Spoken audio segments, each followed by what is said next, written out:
Mga kapuso, pansamantalang ihina ang hanging habagat sa mga susunod na araw. Papalayo na kasi ang Typhoon Noru na nasa labas ng PAR na nagpapalakas dito sa habagat. Kaya ngayong weekend, local thunderstorm ang magpapaulan dyan sa may Southern Luzon, malaking bahagi ng Visayas at Mindanao. Sa Metro Manila, posible ang ulan sa hapon at gabi ngayong weekend.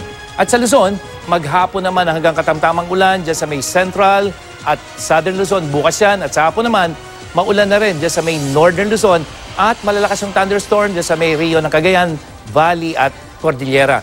Habang sa linggo ng umaga, maulan sa mga probinsya ng Bataan at Zambales kasama ng Mindoro at apektado na rin ng ulan ang natitirang bahagi ng Luzon pagdating sa hapon. Sa Visayas, magiging maulan dito sa may western section, yung Panay Island, ngayong weekend, pero kumisan hanggang katamtaman lang yan. Yung central at eastern section, kumisan mga kapuso, may maihinang pagulan.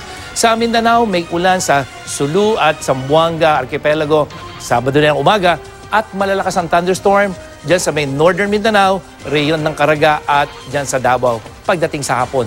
Habang sa linggo, maayos ang panahon sa umaga sa malaking bahagi ng Mindanao, pero may banta ng thunderstorm dyan sa may Northern Mindanao, ARMM at Soxargen. Yan ang latest mula sa GMA Weather. Ako po si Nathaniel Cruz. Magplano para sigurado. I am ready. Serbisyong totoo ng GMA News.